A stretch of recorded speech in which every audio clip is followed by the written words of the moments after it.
Welcome to Through the Bible with Les Feldick, a 30-minute walk through the Scriptures, teaching in-depth Bible truths that change people's lives.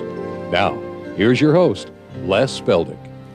Okay, once again, see everybody back, and you've had your coffee break. And for those of you out on television that are rather new to the program, we always like to periodically let it be known we tape 4 programs in succession here on a Wednesday afternoon.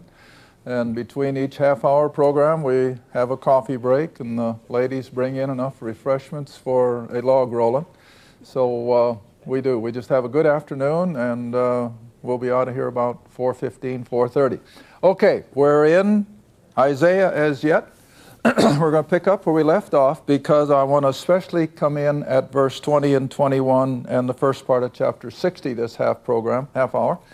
And remember now that in spite of all of Israel's sin, God still puts the prospect of glorious things to come, especially that earthly kingdom. Now, as I've said before, and I'll say it again, most of Christendom, churchgoers, Sunday school people, don't have a clue as to this 1,000-year earthly kingdom coming on the earth.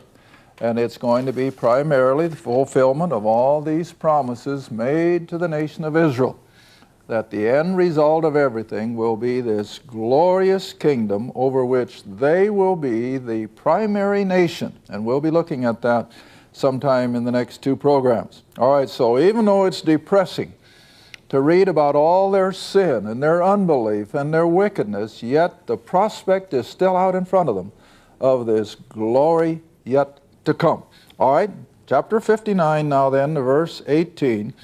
According to their deeds, that is, their unlawful, their wicked deeds, accordingly he will repay fury to his adversaries, recompense to his enemies, to the islands or the borders of other nations he will repay and recompense.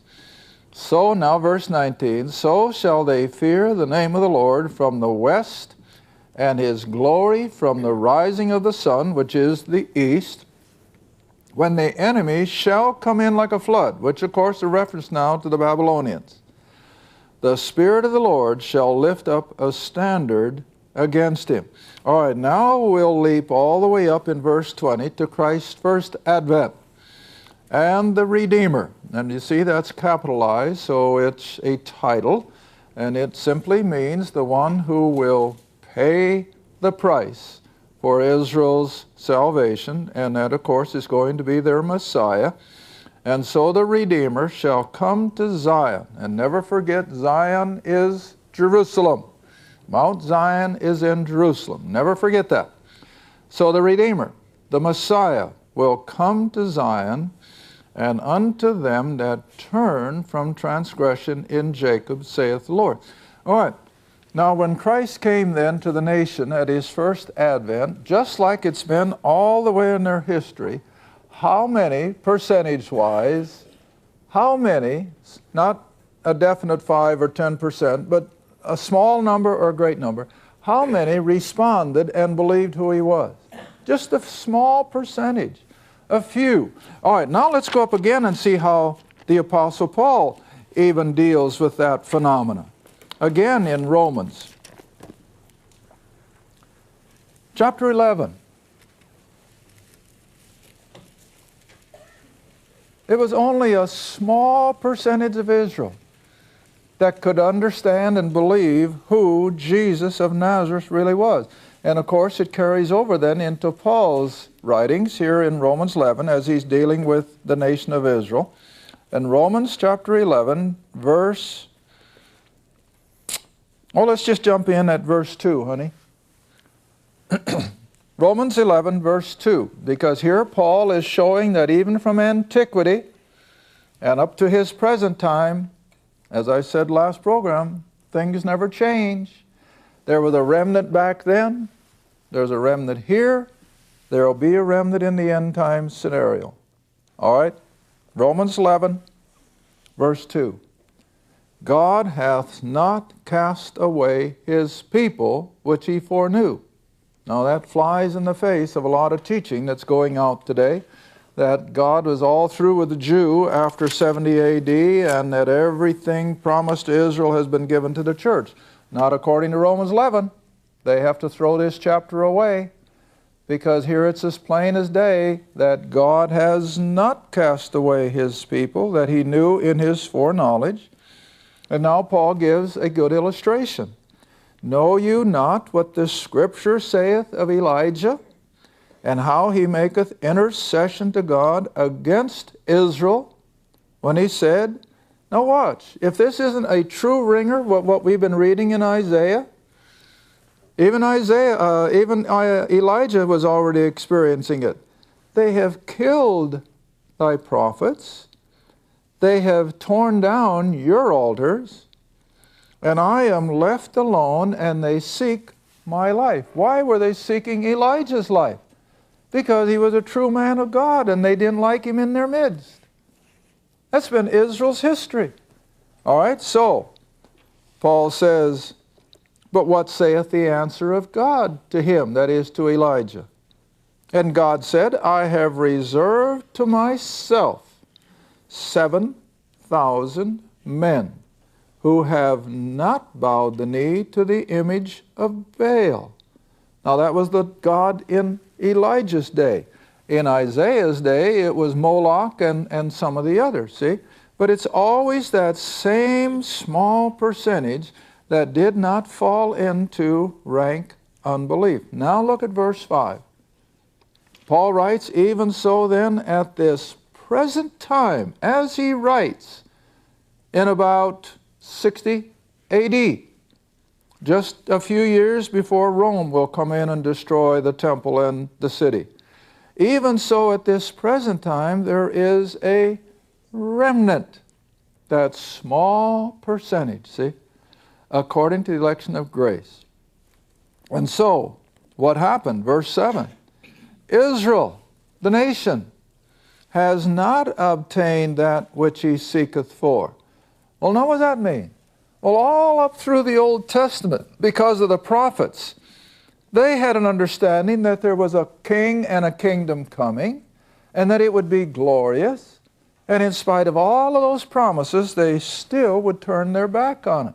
And so now Paul makes reference to that fact. Israel was looking for a king and a kingdom, but they didn't get it because they wouldn't believe who Jesus was. Now see, that's the whole thrust of Christ's earthly ministry. And again, I guess I can use one of my favorite verses while we're in Romans anyway. Just jump ahead a few pages to chapter 15. Many of you have heard me use this verse. I use it so often on my traveling seminars as an introduction to almost any subject I want to teach for a whole day on. I can start with this verse. Romans 15, verse 8. Most of Christendom doesn't even know it's in their Bible. But it is. It is. Well, verse 8, where Paul says, now I say that Jesus Christ was a minister of the circumcision, that's Israel. And for what purpose? For the truth of God. Now, what was his purpose when he came to the nation in his first advent? To confirm or fulfill or bring to fruition the promises made to the fathers. That says it all. So why did Christ approach the nation of Israel? To proclaim himself as their king, and how he was ready to bring in this glorious kingdom promised all up through the Old Testament. But did they accept it? No. Their unbelief caused them to be blind to even that for which they thought they were looking. Now again, you know, my favorite illustration of that was when they could have had the promised land. They could have gone in and had the land flowing with milk and honey. And when I make these two comparisons, I always ask the question, was he playing games with Israel when he said the land of milk and honey is there? No, it was for real. They could have had it. But why didn't they? Unbelief. Oh, we can't beat those Canaanites. They're too big. Their cities are walled. Where was their faith? They had none. And so they had to turn around and die in the desert. Well, it's the same way at his first advent. Here he made all the fulfillment promises that if they would just believe who he was, they could have had it. But only a few did, just a small, and that wasn't enough because it had to be the whole nation, you see. And so what a sad commentary. But listen, don't just blame Israel. That's the world in general. In fact, I was just talking to someone on the phone yesterday. We got talking about some of these parallel percentages.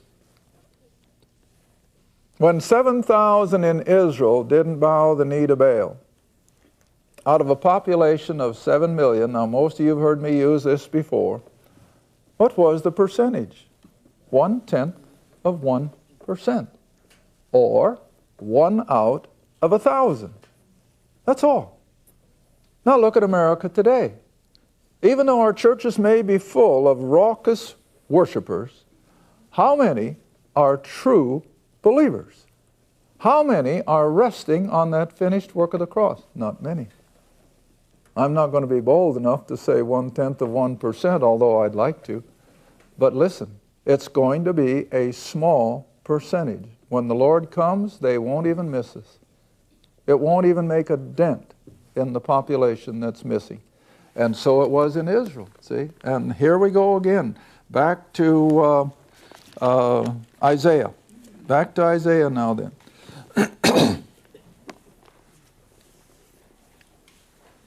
Now verse 19.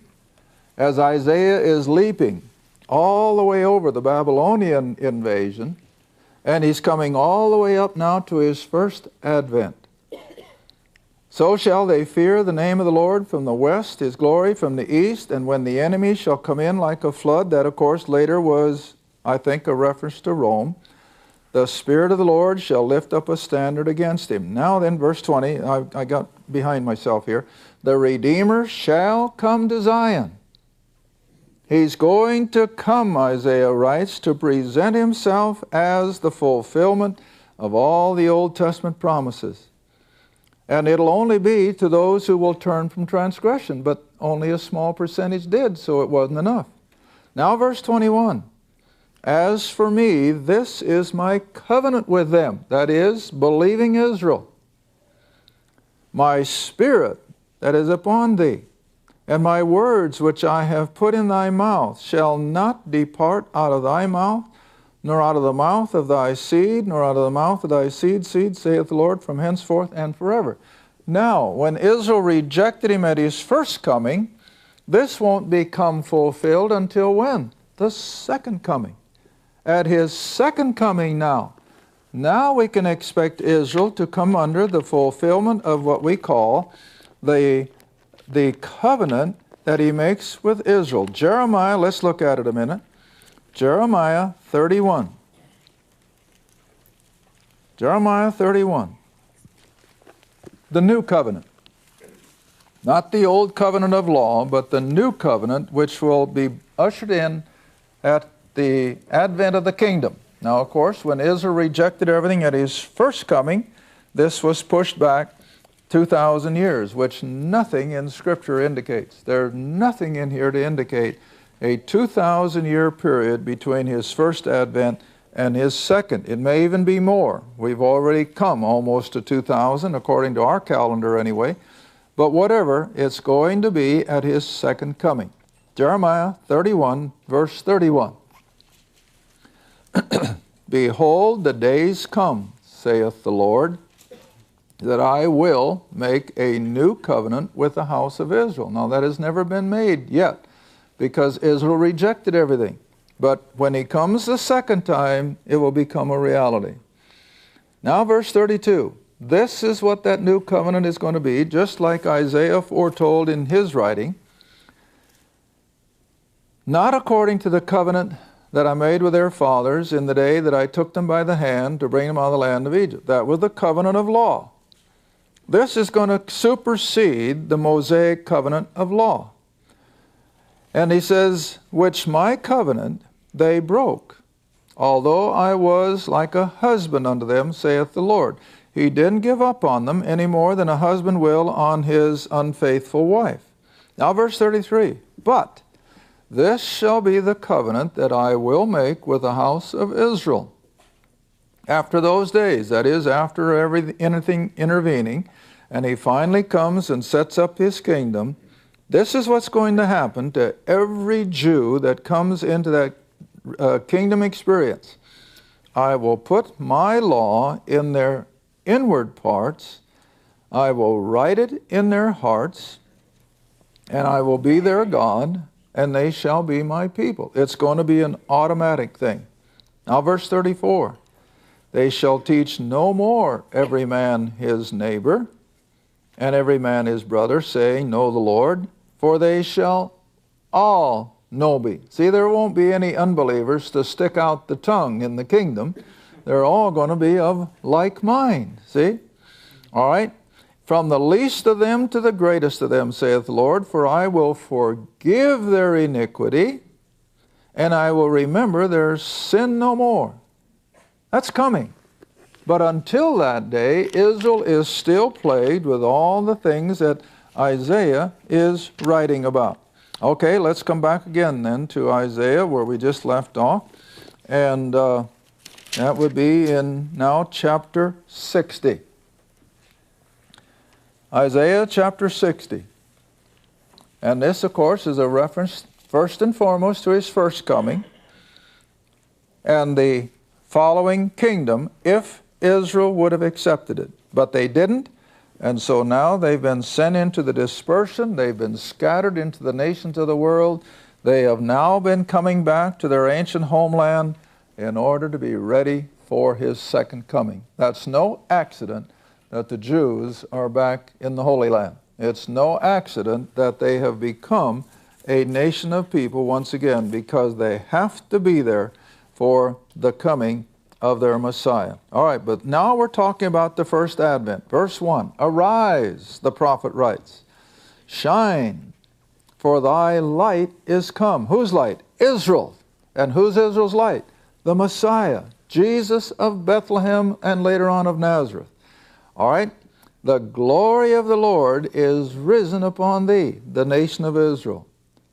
For behold, the darkness, spiritual darkness, shall cover the earth, and gross darkness the people. Israel, even though they had the temple, they had the priesthood, yet it was nothing but a man-made works religion by the time Christ comes, and they are in a spiritual darkness.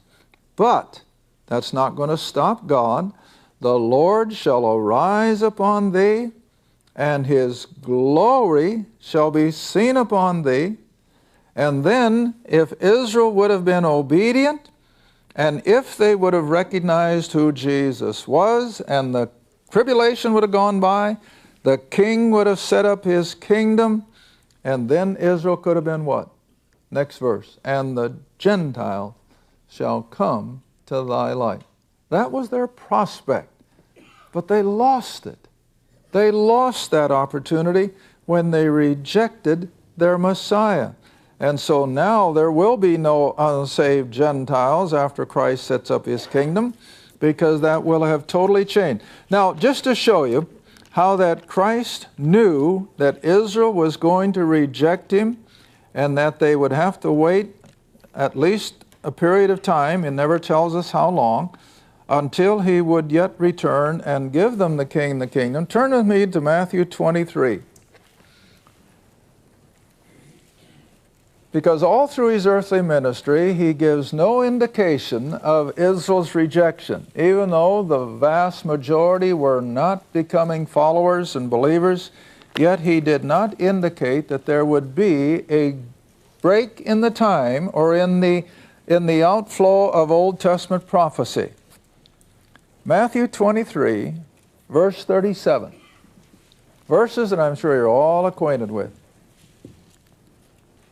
Matthew 23, verse 37. Another couple of verses that I just cherish. Oh, Jerusalem, Jerusalem. Can't you hear him? Many of you have seen the painting of Christ sitting on the Mount of Olives, looking out over the city. And this is where I think the painter got the setting. as he sits here and looks out over the city that is now rejecting him out of hand. And this is his heart cry. O Jerusalem, Jerusalem, thou that killest the prophets. They've been doing it for hundreds of years. And you stone them who are sent unto thee. How often, all the way through their history, how often I would have gathered thy children together, even as a hen gathereth her chickens. Now, it's unfortunate in our day and time, very few people know what a phenomenon that is. But I was still raised when I was a kid when we still had the old, as we called, the old cluck hen with her little brood of chicks. And my, she could just tick, tick, tick, tick, tick, and here they'd all come and hide under her feathers. Just totally disappear. Well, that's exactly the illustration he's drawing. How he would have called Israel under his almighty feathers, as the psalmist put it. I will hide under the feathers of your wing. That was the connotation. The old hen with her brood. And he says, O Jerusalem, Jerusalem, how often I would have gathered thy children together, even as a hen gathereth her chickens under her wings. But what? You would not.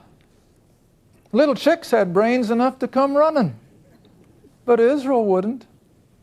Quite an analogy, isn't it? But you would not. You couldn't sense your danger. You couldn't sense the tranquility under my wings. And you rejected me out of hand. All right, now then, here's where I think he has an indication that Israel is going to reject him, and all the promises are going to fall through the cracks until a later time. So he says in verse 38, behold, your house is left unto you, what? Desolate. For I say unto you, now here comes the indication. Now nobody understood this. The 12 didn't grasp it.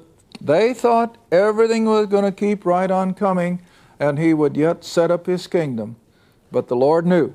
And he says, I say unto you, you shall not see me henceforth until, so he's still coming, but it's going to be at a later time, until you shall say, that is, Israel as a nation, blessed is he that cometh in the name of the Lord. And that, of course, will be at his second coming. All right, now let's back up into the Old Testament and stop at Zechariah, which is just ahead of Malachi. So come out of Matthew, go back through Malachi, and there sits Zechariah.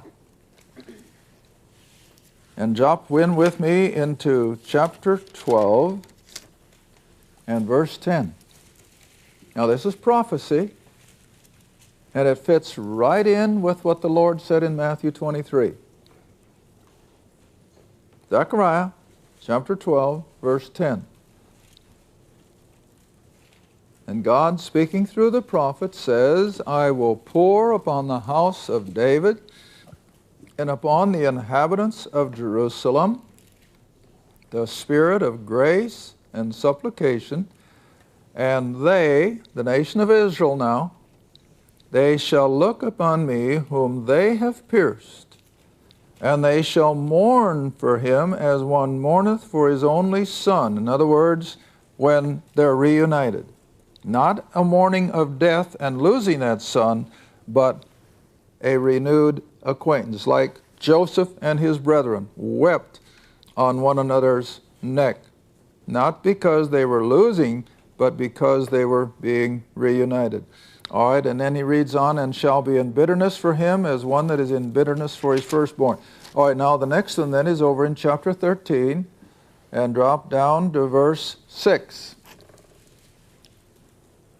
Now see, all of this prophetically showed that Christ would suffer and die, and then yet set up his kingdom. All right, Zechariah 13, verse 6. And one shall say unto him, that is, at his second coming, after he has made himself available to the population, one shall say unto him, what are these wounds in thy hands? Now what does that tell you? When he returns in that resurrected body, what's going to be the evidence of his suffering? Nail prints in his hands. He's coming back physically and visibly in that same body with which he ascended in Acts chapter 1. And here's the proof of it. Prophetically, they're going to say when he returns, "What are these wounds in your hands?" And he will answer, "Those with which I was wounded in the house of my friends." Well, who were his friends? Israel. See? It's all so obvious. All right, we only got 2 minutes left. We've got to hurry. Come back to Isaiah chapter 60. Now verse 3. Isaiah 60, verse 3. "And the Gentiles shall come to thy light." Now see, I hope you've gathered in all of our studies over the years, God never instructed Israel to evangelize the Gentiles. Never. Jonah was the lone exception. He was sent to Nineveh. That was all. And that was for fulfilling a type. But nevertheless, we always like to make it plain and simple that Israel only had one requirement from their God: to be obedient to the Noahic law and the system of law and temple worship, and take it all by faith and look forward to this coming glorious King and his kingdom. That's all Israel was expected to know. They knew nothing of a crucifixion. They knew nothing of a death, burial, and resurrection, and God didn't expect them to. But they were to believe what God was telling them, and they would not. See? They refused it.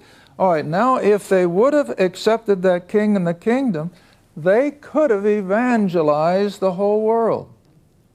That was the prospect. Because Exodus 19, God said every Jew would be a priest or a go-between. But when they rejected the king and the kingdom, they lost that opportunity of evangelizing the Gentile world.